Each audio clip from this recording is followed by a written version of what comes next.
एक शास्त्री ने पूछे बीरबल से 3 अजीब सवाल। फतेहपुर सीकरी का दरबार उस दिन पहले से कहीं अधिक रौनक से भरा हुआ था। अकबर अपने स्वर्ण सिंहासन पर बैठे थे। चारों ओर संगीत, सुगंध और शांति का संगम था। लेकिन उसी शांत माहौल में अचानक एक दरबान की आवाज गूंजी। हुजूर, काशी से एक महान शास्त्री पधारे हैं। कहते हैं कि वे बीरबल की बुद्धि को चुनौती देने आए हैं। अकबर मुस्कराए। अच्छा। अब दरबार में फिर रोचकता लौट आई। बुलाओ उस शास्त्री को। दरवाजे खुले। अंदर आया एक लंबा, दुबला व्यक्ति, माथे पर गहरी तिलक की रेखा, हाथ में मोटी पोथी और कंधे पर रुद्राक्ष की माला। उसके चेहरे पर आत्मविश्वास नहीं, बल्कि गर्व टपक रहा था। वह आकर बोला, जय हो महाराज अकबर की। मैं काशी का विद्वान शास्त्री विश्वनाथाचार्य हूँ। सुना है आपका बीरबल बहुत बुद्धिमान है, पर आज मैं यह देखना चाहता हूँ कि उसकी बुद्धि कितनी गहराई तक जाती है। मेरे 3 सवाल हैं, तीनों विचित्र परंतु गहरे। अगर वह उत्तर दे सका तो मैं उसे प्रणाम करूंगा, वरना यह दरबार केवल नाम का रहेगा। अकबर ने मुस्कुराकर कहा, बीरबल, क्या तुम तैयार हो? बीरबल ने झुककर कहा, महाराज, जहां प्रश्न होते हैं वहां उत्तर अपने आप आ जाते हैं। शास्त्री जी, पूछिए अपने 3 अजीब सवाल। शास्त्री ने पहली पोथी खोली और ऊंचे स्वर में बोला, पहला सवाल, बीरबल बताओ, दुनिया की सबसे बड़ी चीज कौन सी है जो दिखाई नहीं देती पर सब कुछ उसी के कारण चलता है?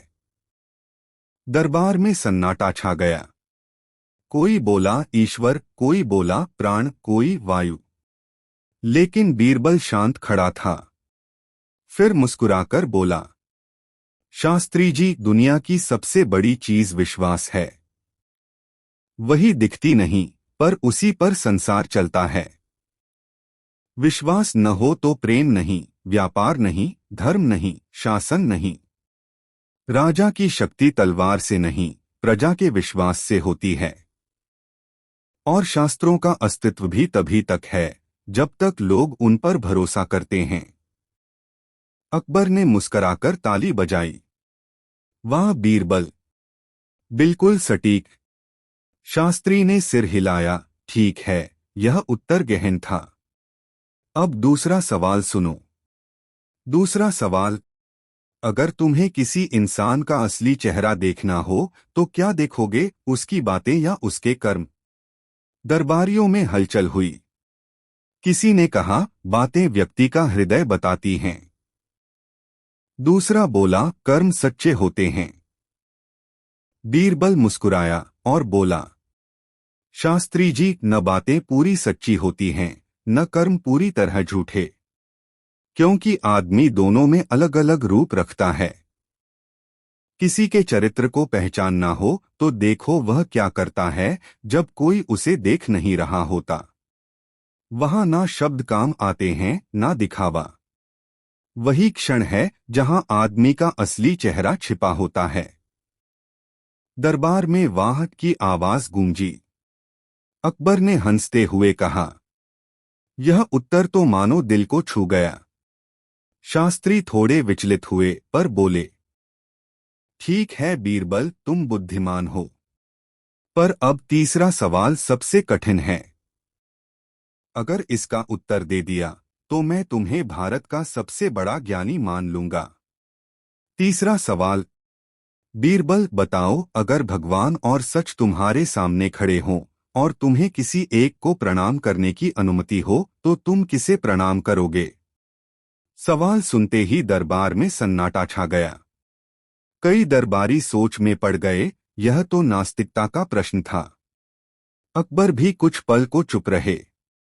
बीरबल ने मुस्कुराकर कहा, शास्त्री जी, मैं सत्य को प्रणाम करूंगा। शास्त्री ने भौहें चढ़ाई। सत्य को? भगवान को नहीं? बीरबल शांत स्वर में बोला, हाँ, क्योंकि अगर मैं सच्चे दिल से सत्य की पूजा करूंगा तो भगवान अपने आप मिल जाएंगे। पर अगर मैं झूठे विश्वास से भगवान की पूजा करूं तो वह भी मुझे नहीं पहचानेंगे। सत्य ही वह दीपक है जो हर मंदिर को रोशन करता है। अकबर की आंखों में चमक आ गई। उन्होंने कहा, वाह बीरबल, तुमने फिर साबित कर दिया कि सच्चा धर्म वही है जो सत्य से शुरू होकर करुणा पर समाप्त हो। शास्त्री कुछ देर चुप रहे। उनकी पोथी धीरे धीरे बंद हुई। उन्होंने हाथ जोड़कर कहा, बीरबल, आज तुमने मुझे हरा नहीं दिया, मुझे जीत लिया है। मैं जीवन भर शास्त्रों में उत्तर ढूंढता रहा, पर आज समझ आया कि शास्त्र उत्तर नहीं, सिर्फ मार्ग दिखाते हैं। सच्चे उत्तर जीवन में मिलते हैं। उन्होंने आगे बढ़कर बीरबल के चरणों को छुआ। आज मैं समझ गया, ज्ञान का अर्थ सिर्फ शब्द जानना नहीं, बल्कि उस सत्य को जीना है जिसे दूसरों की भलाई में प्रयोग किया जाए। अकबर ने दरबार की ओर देखते हुए कहा, आज का दिन इतिहास में लिखा जाएगा, क्योंकि आज हमने देखा, ज्ञान और अहंकार जब आमने सामने आए तो विनम्रता ने जीत हासिल की। दरबार गूंज उठा, जियो बीरबल, जियो महाराज अकबर। शास्त्री मुस्कुराते हुए बोला, महाराज, अब मैं काशी लौट जाऊंगा और वहां जाकर यह कहूंगा कि फतेहपुर सीकरी के दरबार में सिर्फ राजा नहीं बैठता, वहां स्वयं बुद्धि का भगवान निवास करता है। बीरबल ने झुककर कहा, शास्त्री जी, ज्ञान का असली अर्थ तब शुरू होता है जब प्रश्न जीतने नहीं, समझने के लिए पूछे जाएं। शास्त्री मुस्कुराए, और वही आज मैंने तुमसे सीखा। वह धीरे धीरे दरबार से निकल गया और पीछे रह गया वह क्षण जहां बुद्धि ने अहंकार को परास्त किया और सत्य ने धर्म को नया अर्थ दिया। फतेहपुर सीकरी के दरबार में उस दिन का माहौल कुछ और ही था। सुबह से ही दरबार में चर्चा फैल चुकी थी, काशी का शास्त्री वापस लौट आया है। वही शास्त्री जो कुछ दिन पहले बीरबल से 3 कठिन प्रश्न पूछकर हार गया था। मगर इस बार उसके चेहरे पर न घमंड था, न चुनौती, बल्कि एक गहरी जिज्ञासा थी। अकबर ने पूछा, शास्त्री जी, इस बार क्या उद्देश्य है आपका? फिर से बीरबल को परखने आए हैं क्या? शास्त्री मुस्कुराए, नहीं महाराज, इस बार मैं हार मानने नहीं, सीखने आया हूं। मैंने बीरबल से हारकर बहुत कुछ पाया है, पर अब मैं यह जानना चाहता हूं कि उसकी बुद्धि सिर्फ उत्तर देने में है या जीवन बदलने में भी। अकबर ने हंसते हुए कहा, बीरबल, अब तो यह चुनौती नहीं, परीक्षा लग रही है। बीरबल मुस्कुराया, परीक्षा हो या चुनौती, जब उद्देश्य ज्ञान हो तो हर प्रश्न स्वागत योग्य है। शास्त्री ने अपनी पोथी खोली और बोला, तो सुनो बीरबल, इस बार मेरे 3 नए सवाल जीवन से जुड़े हैं। शब्दों से नहीं, अनुभवों से उत्तर चाहिए। पहला सवाल, बीरबल, अगर तुम्हारे सामने एक पापी और एक ज्ञानी दोनों खड़े हों और तुम्हें किसी एक को बचाने का अवसर मिले तो तुम किसे बचाओगे? दरबार में हलचल हुई। सवाल सीधा था, मगर उत्तर गहरा। बीरबल कुछ पल मौन रहा, फिर बोला, मैं पापी को बचाऊंगा। शास्त्री ने भौहें चढ़ाई। पापी को? क्यों? बीरबल शांत स्वर में बोला, क्योंकि ज्ञानी को मैं पहले ही जानता हूं। वह अपनी बुद्धि से खुद बच सकता है, पर पापी को कोई नहीं बचाता। अगर मैं उसे बचा लूं तो शायद वह जीवन में पहली बार प्रेम और क्षमा का अर्थ समझे, और जो व्यक्ति एक बार भी सच्चे मन से बदल जाए वह 100 ज्ञानी से अधिक उपयोगी होता है। अकबर मुस्कुराए, बीरबल, तुमने फिर दिखा दिया कि बुद्धि सिर्फ दिमाग में नहीं, दिल में भी होती है। शास्त्री चुप रहा और धीरे से बोला, अच्छा तो दूसरा सवाल सुनो। दूसरा सवाल, अगर तुम्हें किसी बच्चे को सिर्फ एक ही शिक्षा देनी हो जो उसे जीवन भर मार्ग दिखाए, तो वह कौन सी शिक्षा होगी? बीरबल ने बिना सोचे कहा, सत्य बोलो लेकिन समय देखकर। दरबार में हंसी गूंज गई। अकबर भी मुस्कुराए, यह कैसा उत्तर है बीरबल? बीरबल बोला, महाराज सत्य एक तलवार है। अगर आप उसे बिना समझे चला दें तो सामने वाला घायल हो सकता है। कई बार सत्य कहना सही नहीं बल्कि समय पर कहना जरूरी होता है। एक बच्चा अगर यह सीख जाए कि कब बोलना है, कब चुप रहना है, तो वही सबसे बड़ा ज्ञान पा जाता है। शास्त्री ने सिर झुकाया। यह उत्तर मेरे शास्त्रों से कहीं आगे था, बीरबल। फिर उन्होंने अपनी पोथी बंद की और बोले, अब अंतिम सवाल जो मेरे जीवन का सबसे बड़ा प्रश्न है। तीसरा सवाल, बीरबल, मैंने जीवन भर पूजा, यज्ञ और अध्ययन किया, पर मैं अब भी शांति नहीं पा सका। बताओ सच्ची शांति कहाँ मिलती है? यह प्रश्न पूरे दरबार को छू गया। सभी दरबारी एक दूसरे की ओर देखने लगे। बीरबल धीरे से उठा और दरबार के कोने में खड़े एक गरीब भिखारी के पास गया। वह दरबार के बाहर झाड़ू लगा रहा था। बीरबल ने कहा, भैया, तुम्हें रोज दरबार के बाहर झाड़ू लगाते देखता हूं। क्या तुम खुश रहते हो? भिखारी मुस्कुराया, हाँ हुजूर, क्योंकि मुझे कोई डर नहीं है। मुझे कुछ खोने का डर नहीं, कुछ पाने की लालसा नहीं। मेरी रोटी भी भगवान देता है और नींद भी। बीरबल वापस जाकर बोला, शास्त्री जी, शांति किताबों में नहीं, त्याग में है। जो व्यक्ति हर पल कुछ पाने में लगा रहता है, उसे शांति नहीं मिलती। शांति तब आती है जब इंसान यह समझ ले कि हर चीज को पाने की जरूरत नहीं, कुछ चीजों को छोड़ देना ही सबसे बड़ा लाभ है।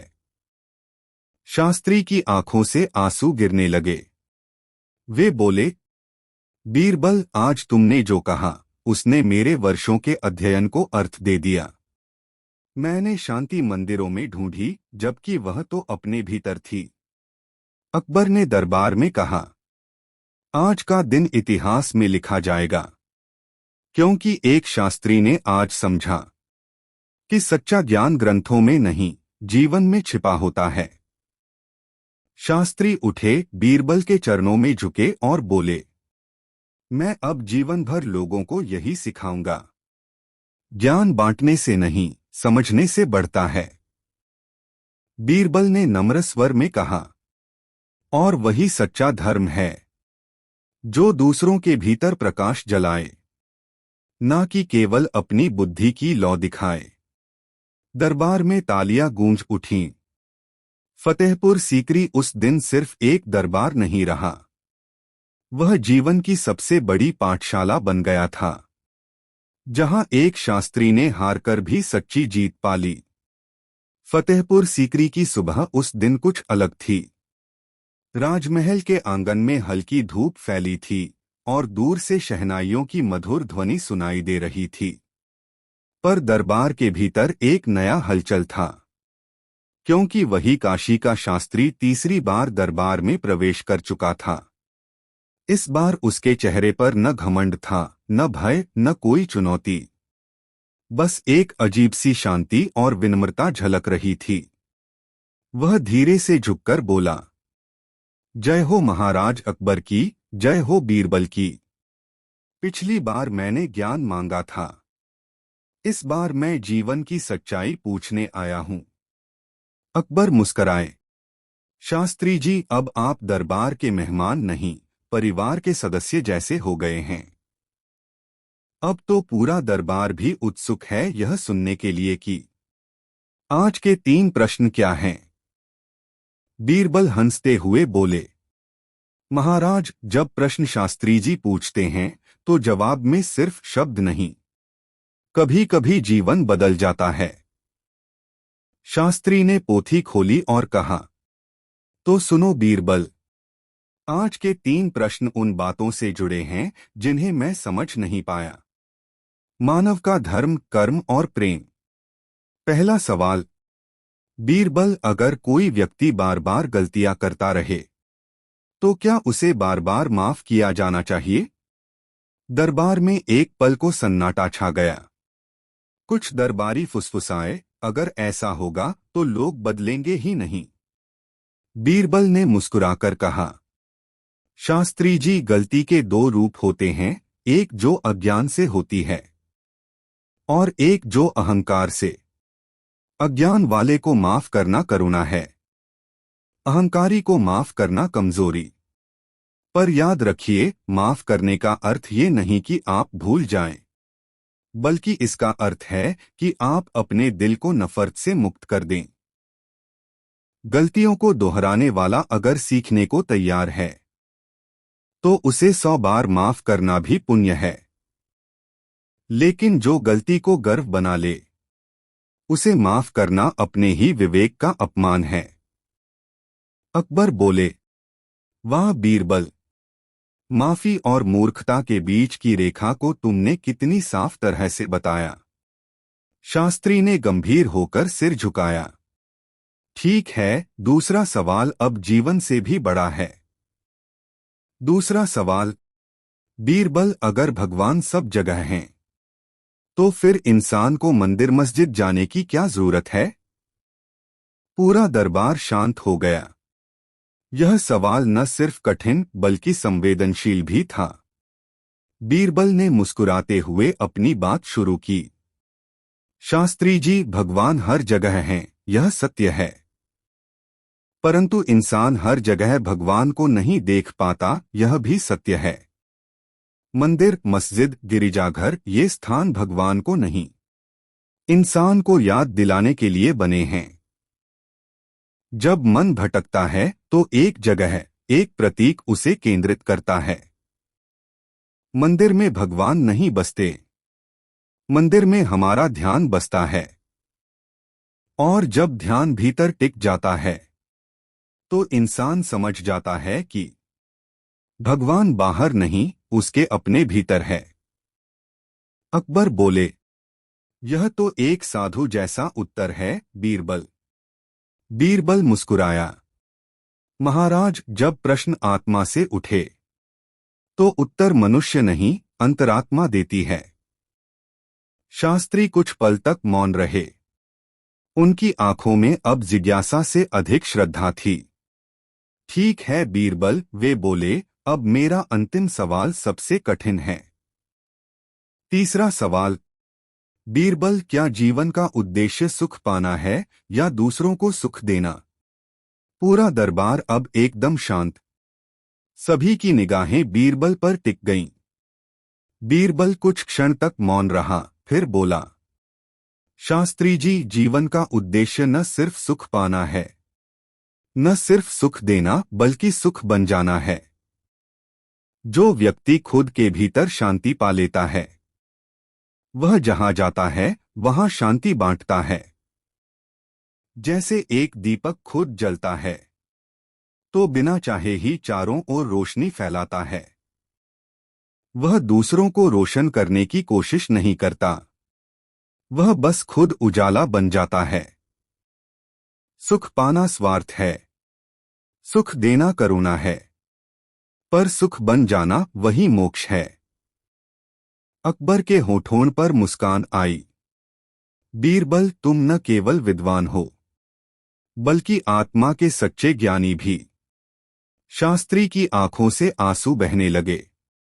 वह उठे और बोले, मैंने काशी में शास्त्रों में जीवन ढूंढा, पर आज फतेहपुर सीकरी में जीवन में शास्त्र पा लिया। वे बीरबल के चरणों में झुक गए। तुमने मुझे सिखाया कि ज्ञान की ऊंचाई से बड़ा है विनम्रता का धरातल। मैं अब अपने गांव लौट जाऊंगा।